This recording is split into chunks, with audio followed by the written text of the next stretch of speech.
Burke County, Georgia, July 18, 1834. The first sound was laughter.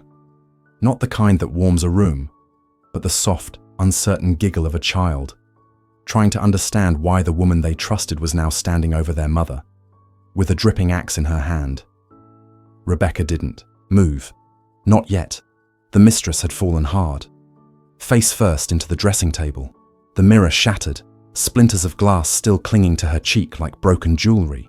Her white gown, once pressed and pearled, was now torn and stained, dark red spreading across the lace like ink in water. The master had tried to reach for his rifle. He didn't get far. A second swing cracked bone, the third silenced him. Blood sprayed across the nursery wall, spattering over toy blocks, wooden soldiers, a doll in a blue dress. The smell hit the children first. Iron, sweat, something burning, and then the fear caught up. The youngest child let out a high, confused scream. The older boy just stared, mouth open, eyes frozen. Imagine witnessing this, not as a stranger, but as one of those children. Imagine the woman who sang you to sleep just days ago now, standing in your nursery, soaked in vengeance. Rebecca didn't speak. She didn't explain. There was no trembling in her hands, no apology in her eyes. She turned her face toward the children and simply stared. Then, slowly, she placed the axe on the floor, handle upright, as if returning it to its rightful place. She walked to the rocking chair, sat, and waited. No screams came from the hallway, not yet. The rest of the house was silent, just the sound of hot wind through the shutters and the soft creak of wood beneath her feet. Outside, the air buzzed with cicadas and decay. Inside, it was different, heavy, thick, as if the house itself was holding its breath. You can almost hear it now, can't you? The thump of her heartbeat, the crack of bone, the silence that followed, too full, too loud. The kind of silence that only comes after something irreversible. And in the middle of it all, Rebecca, a slave, a woman, a shadow in someone else's home. Now, a storm that no one saw coming. The plantation bell never rang that day. No overseer barked orders. No field hands moved. By sunset, the house would be swarming. Men with torches, dogs with blood in their teeth. But for now, stillness. Rebecca's dress clung to her body, damp with sweat and gore. The children, still huddled in the corner, didn't dare move. Not because they feared death, but because they didn't understand what they had just seen, or maybe they did. And that's what terrified them most. Why would a woman like Rebecca, chained, beaten, silenced, do this? And do it so deliberately, in front of the very children she once nursed? Before the sun set over Burke County, the entire plantation would fall into chaos. But beneath that chaos, a deeper secret was waking, one that Rebecca had buried for years, and now it refused to stay quiet. By sunlight, Green Hill looked like something from a painter's dream. A long gravel drive curved through fields of tall cotton, leading to a white columned house perched on a hill. The shutters were robin's egg blue. The flower beds around the porch exploded with honeysuckle and roses. On summer afternoons, you could hear the clinking of teacups and the laughter of children playing on the swing, just beneath the nursery window. But if you turned away from the front lawn and walked 50 paces east, past the horse stables, past the smokehouse, you'd find the other side. No paint, no rose garden, just dirt. The slave quarters sat in crooked rows like broken teeth, one-room cabins with sagging roofs and gaps in the walls where cold and heat came in as they pleased. The air back here didn't smell like sugar and perfume. It smelled like old sweat, moldy blankets, and grease from the cast-iron pots. And in one of those cabins, farthest from the main house, lived Rebecca. She was the inside woman, a house slave.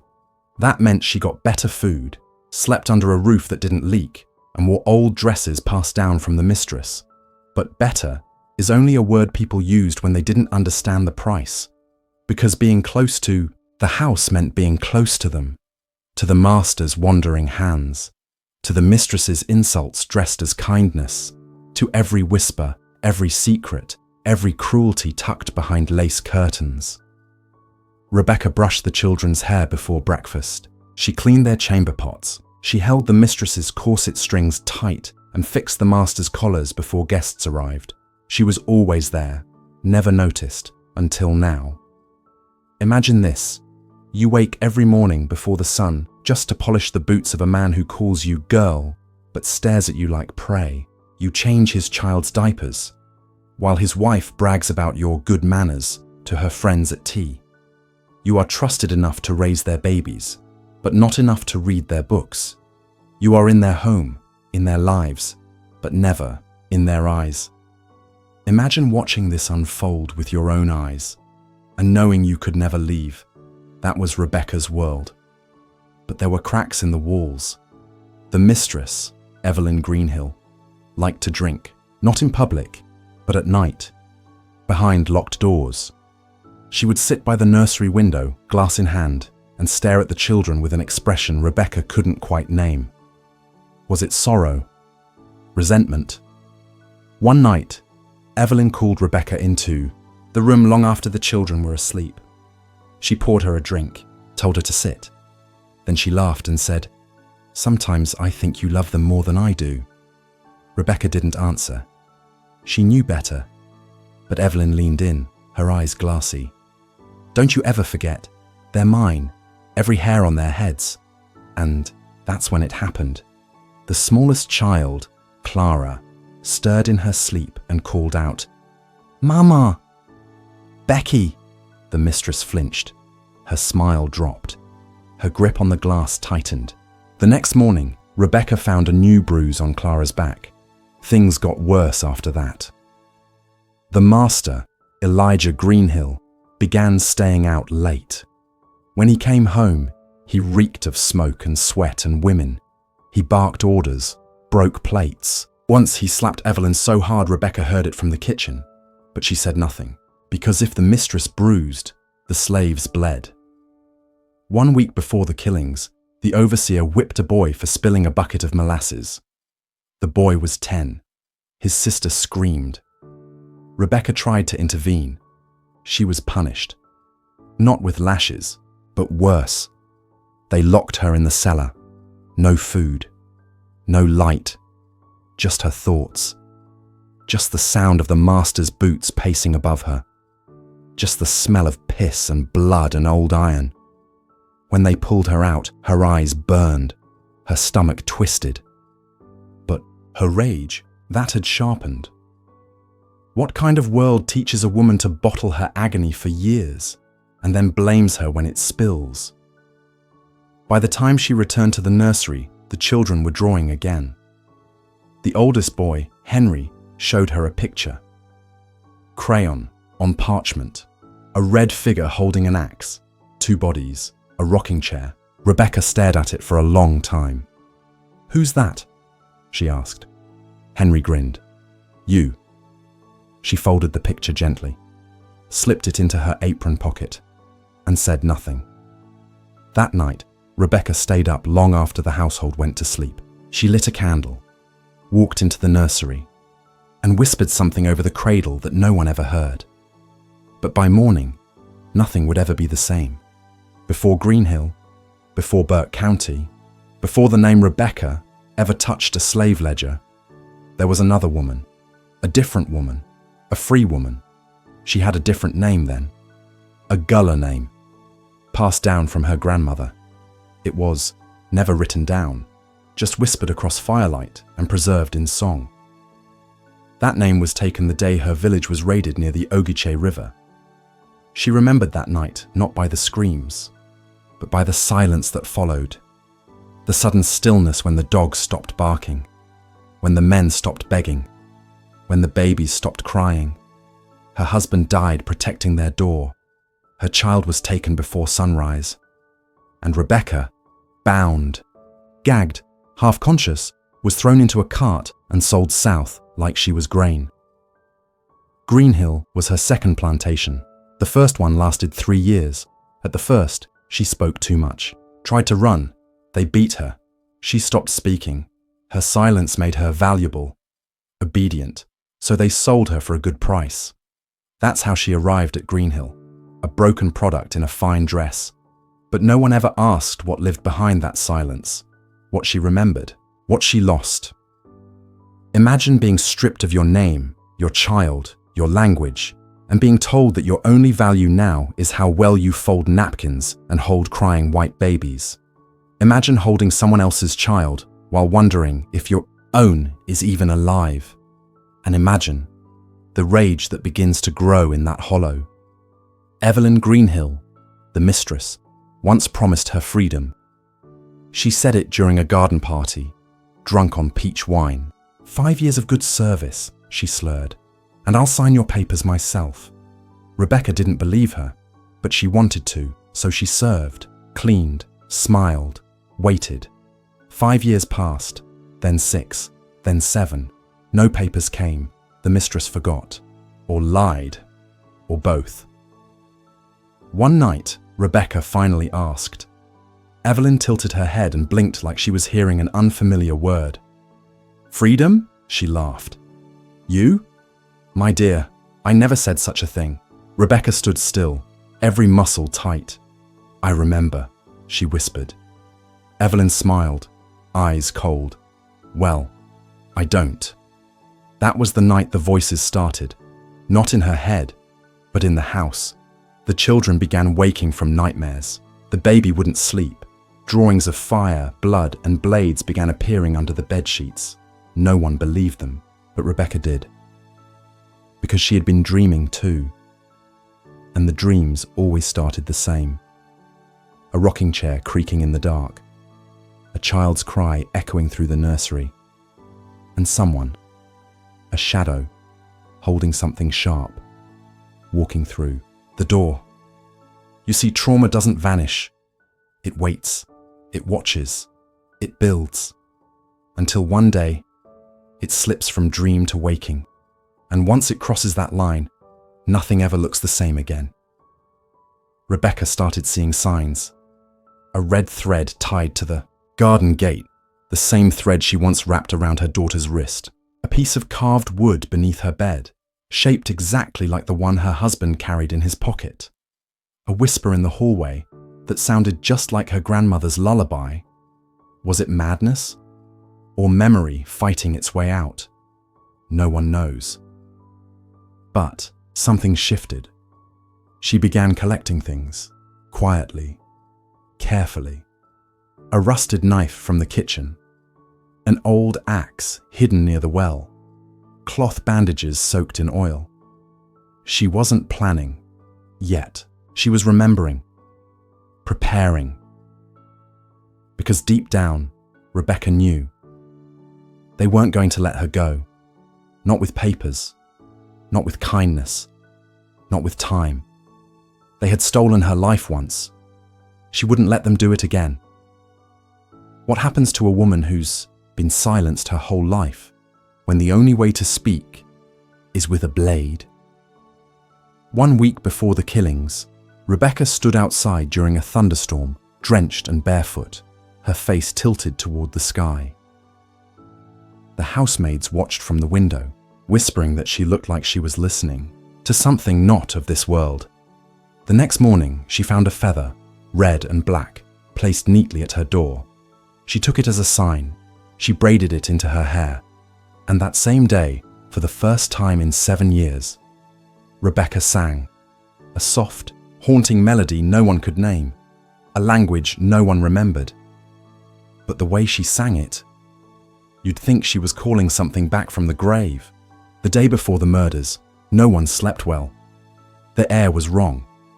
Heavy, like cotton soaked in sweat. Thunder rolled over Burke County all afternoon, but not a single drop of rain touched the cracked earth. Just growling skies and stillness, so thick it choked the breath out of anyone paying attention. Rebecca paid attention. She'd learned long ago that when nature held its breath, something unnatural was about to happen. The house was unusually quiet. No laughter, no music, The piano in the parlor, once played every Sunday, sat silent. Keys collecting dust like forgotten teeth. Inside, Evelyn Greenhill paced, her face blotched red from brandy. She'd taken to locking her bedroom door at night, even from her husband. Some said she feared him. Others said she feared something else. Rebecca served her tea, poured it slowly, watched her hands tremble. Evelyn didn't meet her eyes. Downstairs, Elijah Greenhill, the master, shouted at the overseer. Something about inventory, theft, a missing ledger. His voice echoed through the halls, bouncing off marble and wood, like a warning bell, but no one dared respond. Outside, the dogs barked at shadows, and in the nursery, the middle child, Henry, began drawing again. This time, it was a figure without a face, standing beside a crib, holding something red. The sun in the sky was black. He showed it to Rebecca. She stared at it for a long moment, then folded it carefully, slid it into her apron pocket, and kissed his forehead. "Not long now," she whispered. "What would you do if you were trapped in a house that fed on silence, where no one spoke truth aloud, but everyone felt it coming? What would you do if you were the only one who knew the storm wasn't in the sky? It was in you." That evening, the overseer came to the back porch, a new man in a blood-stained coat, 2 iron collars dangling from his belt. He asked to inspect the quarters. "Routine," he said. Rebecca stood very still. He eyed her neck, smiled. "Pretty one this," he said. "I'd keep her locked up." The master laughed. Rebecca said nothing, but her hand, behind her apron, clenched tight. She wasn't scared anymore. She was waiting. That night, she didn't eat. She didn't lie down. She stood at the edge of the hallway, outside the nursery, and just listened. The children snored. The wind howled. And the rocking chair, empty, creaked ever so slightly, though no one touched it. She walked back to her quarters, lit a single candle, and opened the tin box beneath her cot. Inside, a torn ribbon from Clara's first birthday, a chipped carving of a bird, a folded scrap of paper with 3 names, her husband, her daughter, and hers. She stared at those names for a long time. Then, she added 2 more. Elijah, Evelyn. She didn't cry, not even once. Instead, she stood in front of the small mirror nailed to the wall, wiped her face clean, braided her hair with the red and black feather, and began humming the same song she'd sung as a girl, the one her grandmother had taught her before the world turned sharp. By midnight, the wind had gone still. The sky had stopped rumbling. Even the cicadas went quiet. That's when she heard it. Clara's cry, soft, frantic, frightened. She ran, not out of instinct, but out of purpose. Rebecca didn't go to the quarters. She went into the house, up the stairs, past the dining room, past the parlor, past the master's rifle hanging above the hearth. She stepped into the nursery. Clara was there, tangled in her sheets, her cheeks wet. Rebecca picked her up gently, rocked her, hummed. Behind her, Evelyn Greenhill stood in the doorway, half asleep, hair wild, eyes wide. "What are you doing here?" she slurred. Rebecca turned slowly, cradled Clara in one arm, and said something no one expected. "She doesn't belong to you." Silence. Then, footsteps. Elijah Greenhill behind his wife, his boots thudding across the floor. He saw Rebecca holding the baby and stepped forward. "She lost her mind," he muttered. "Get her out of my house." Evelyn raised her hand, not in fear, but in rage. "How dare you?" Rebecca didn't flinch, but she did place Clara back into her crib. Then, very quietly, she reached beneath the changing table and closed her hand around the axe. And at that moment, not a second before, not a second after, the rocking chair began to creak again, though no one was sitting in it. That was when the blood began to flow, and the house at last stopped pretending to be quiet. It happened in the space between one breath and the next. 1 second, Clara was drifting back to sleep, and the next, the nursery was splashed in red. The axe came down in silence. It didn't ring out. It thudded. First into Evelyn. The mistress didn't scream. Not at first. The blade caught her shoulder, splitting through silk and skin in one stroke. She stumbled backward, slamming into the vanity. The mirror shattered, raining glass over the floor and her pale white gown, now blooming, crimson. She reached for the bedpost, mouth moving without words. A gurgling sound escaped, wet, confused, offended, as if death itself had violated the rules of Southern decorum. But Rebecca didn't stop. She turned, faced Elijah Greenhill, and swung again. He went for the rifle above the hearth, but the axe struck his side before his hand reached the stock. He crumpled, gasping, fingers scraping at the floorboards. A second strike broke his ribs. A third silenced him completely. Blood pooled beneath him, mixing with the broken glass and nursery toys. A wooden soldier floated in it like driftwood. The children screamed, at first in confusion, not fear. They thought it was a game, a nightmare. Rebecca stood over both bodies, chest heaving. Her eyes didn't blink, her lips didn't move. She was somewhere else now, beyond reason, beyond pain. Then she turned and looked at the children.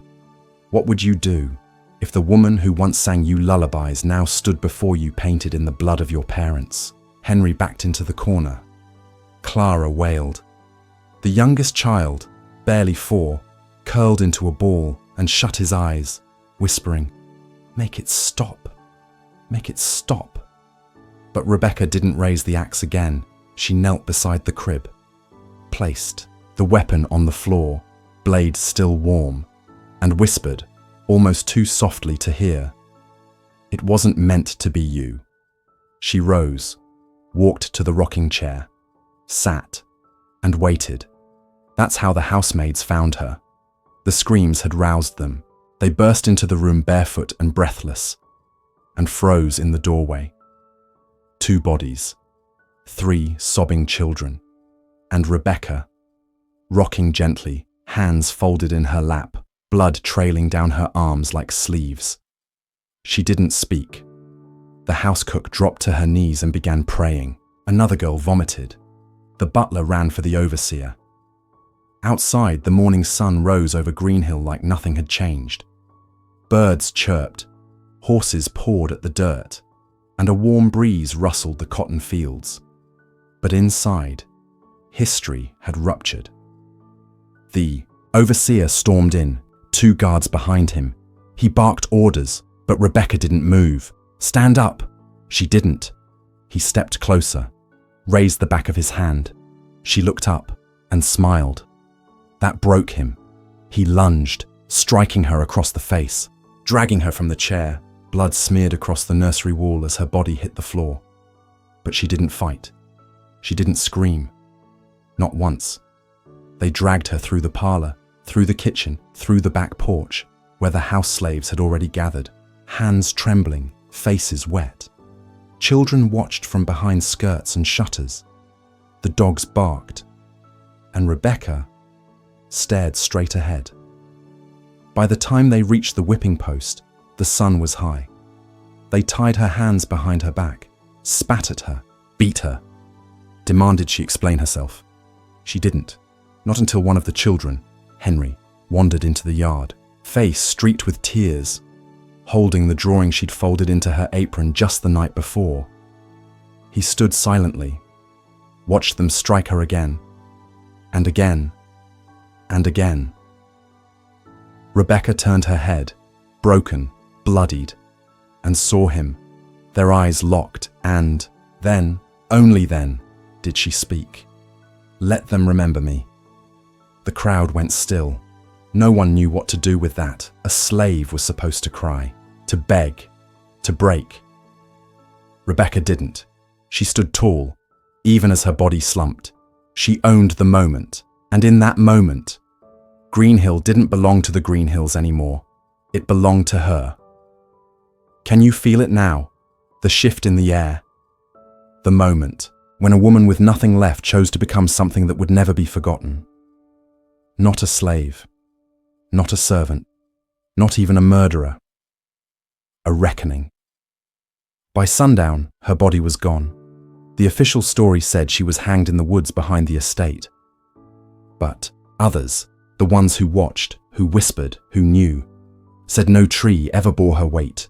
They say the rope snapped, that her body vanished, that someone or something carried her away.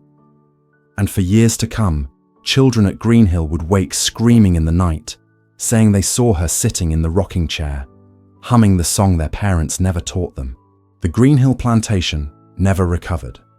The crops continued to grow. The house still stood. But the silence, that changed.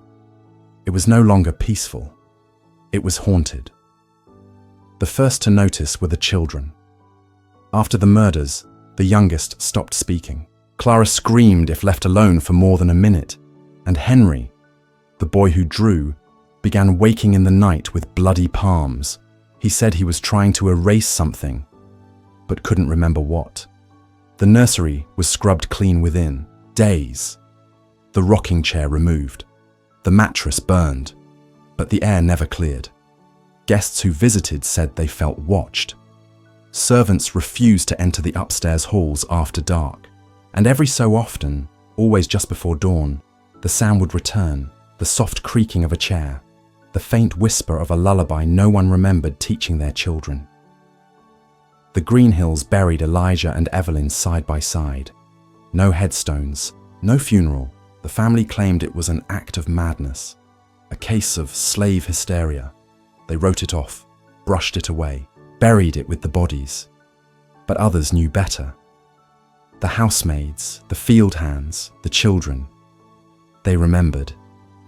Rebecca's name was never spoken aloud, but it echoed in the way people avoided mirrors and flinched when they saw feathers. On the ground, can a single act of violence echo louder than generations of silence? Can one woman's rage become a kind of haunting?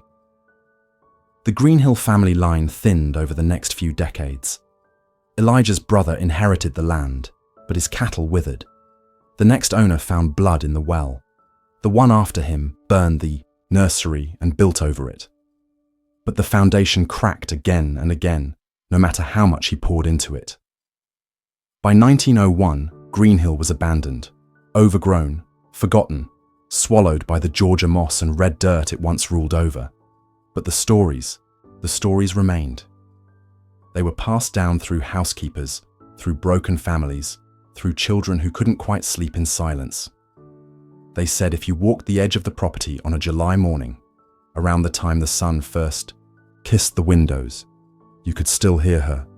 The creak, the breath, the humming, the same tune she sang when she was still just a mother, before the chains, before the fire, before the axe. And some said she never left. That her body was never found because it wasn't supposed to be. That she became something else.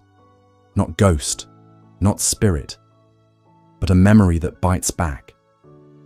A reckoning carved into wood, iron and flesh. A reminder. What happens when a woman with nothing becomes the one thing no one can forget? Clara grew up, married young, but she never told her husband what she saw that day, never told her children who had raised her, until one night her granddaughter woke screaming, saying she saw a woman in her room, smiling softly, holding a feather. When Clara asked what she looked like, the child pointed to an old portrait on the wall. But there was no portrait there, not anymore. Henry left at 16, never looked back, but in his journals, found long after his death, were dozens of drawings.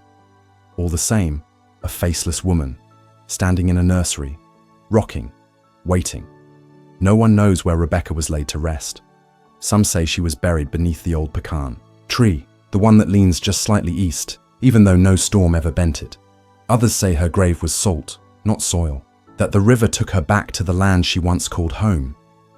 But every now and then, when the sky darkens and the cicadas go quiet, something shifts. A feather falls in a place it shouldn't. A child hums a song they couldn't possibly know, and somewhere, faint and slow, a rocking chair creaks. In a house that burned down 100 years ago, what began as a killing became a story. What began as a story became a warning. And what began as a warning became a legend. Because Rebecca didn't die that day. She became something no noose could hold. Stories like Rebecca's were never written in books. But they live in the bones of the South. In red clay. In broken chains. In lullabies turned into battle cries. If you believe the untold should finally be heard, stay with us. Because the next name we speak may be one history tried to bury, but could never silence.